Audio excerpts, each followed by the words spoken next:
Bonjour à tous, le podcast de la semaine cette semaine, c'est Bollywood Versus, présenté par Julie et Mélanie.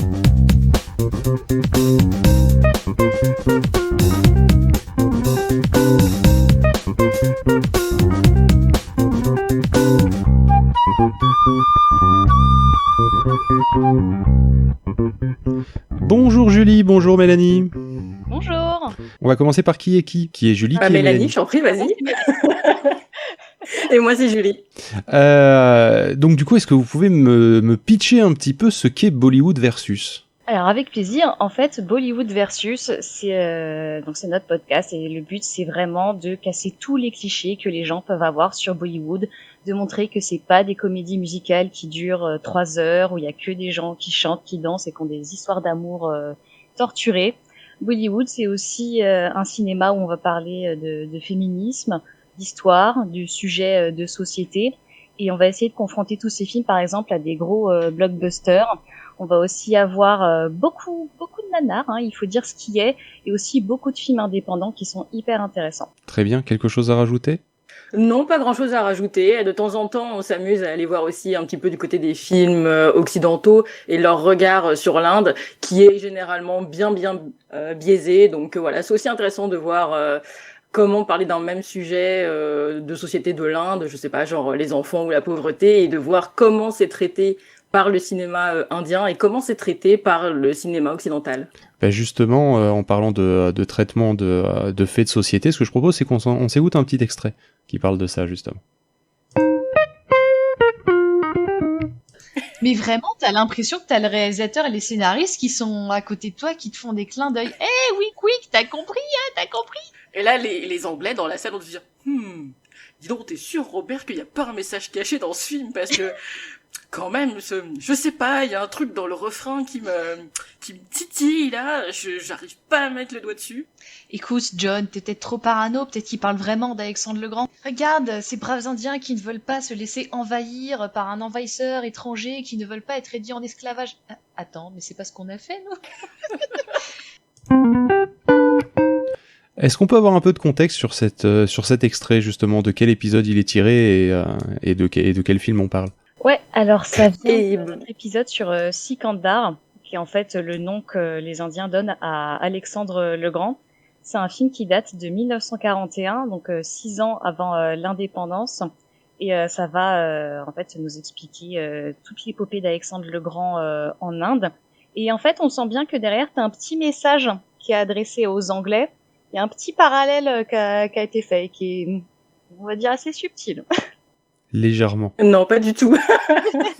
Ouais, c'est assez marrant parce qu'effectivement, c'est un film qui est tourné où il y a encore la domination anglaise sur le territoire, et ils font un parallèle avec l'histoire pour vraiment faire style, oh là là. En fait, c'est ça qui est amusant aussi, parce que quand tu regardes la vraie histoire de Alexandre le Grand, justement de sa bataille contre Porus, en fait, c'est Alexandre qui gagne, mais dans le film, on te fait style que c'est Porus finalement le grand vainqueur. On te renverse carrément l'histoire comme elle est avec un grand H pour vraiment servir le propos et donner envie aux Indiens de se révolter. Et d'ailleurs, le film a tout simplement été banni par les Anglais qui n'étaient pas complètement stupides et avaient bien compris le message caché. Et pourquoi des films indiens ? Déjà parce que moi personnellement j'en consommais déjà depuis un petit moment de ce genre de film, et que je trouvais ça tellement différent, ça changeait, voilà, c'est très coloré, ça paraît un peu exotique au départ, et puis au fur et à mesure on s'est dit qu'il y avait quand même plein de choses à dire dessus, plus que ce que les gens gardent en mémoire finalement de Bollywood. Tout le monde te dit, quand on connaît pas, ça démarre toujours en disant ah oui, c'est les gens qui chantent, c'est les gens qui dansent, voilà, et tu dis bah non, en fait il y a tellement d'autres choses à raconter. Déjà il y a toute l'histoire d'un pays à connaître, et forcément il y a quand même du fait de la colonisation, des répercussions avec notre propre histoire européenne. Et puis, il y a tellement de sujets à aborder, et c'est le moyen de faire un parallèle avec notre propre société et de voir que les questions sont les mêmes. Et voilà, c'est une grande découverte. Ça permet d'aborder tellement de sujets que c'est hyper intéressant. Quel est votre épisode favori parmi ceux que vous avez sortis ? Sans aucun doute, je pense que c'est celui sur l'équivalent Harry Potter de Bollywood, qui est véritablement un de nos plus gros fous rires, un de nos visionnages les plus drôles, parce que bon, on le sait, hein, Bollywood de temps en temps aime bien faire des copies, et notamment ils avaient tenté de faire une pseudo-copie d'un Harry Potter version indienne qui est catastrophique, qui est tellement en fait mauvais visuellement que ça en est un plaisir à regarder. C'est hyper drôle, c'est barré, il y a aucune logique, mais vraiment, mais quelle régalade. Voilà, et ce film il s'appelle Abracadabra, tout simplement. Très bien, donc on recherche Abracadabra sur votre flux et on devrait arriver à le trouver. Parfait. Est-ce que vous connaissez PodCloud ? Ah oui, tout à fait, puisque c'est la plateforme qui nous héberge.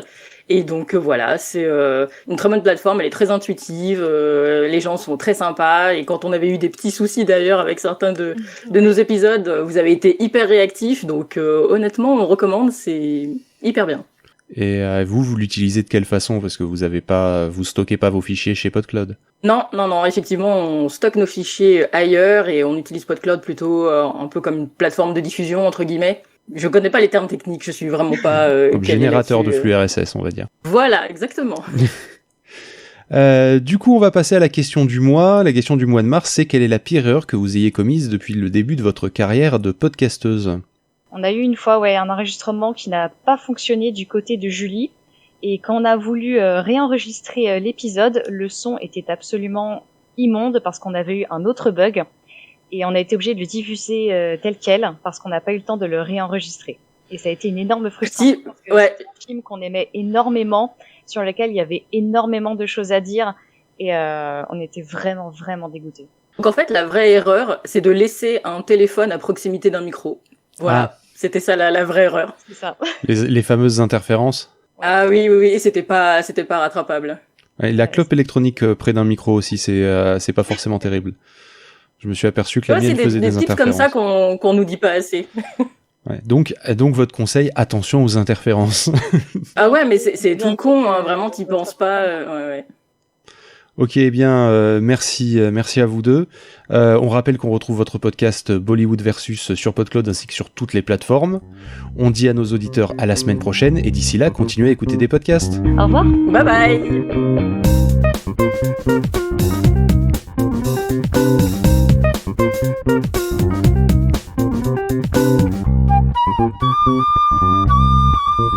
Thank you.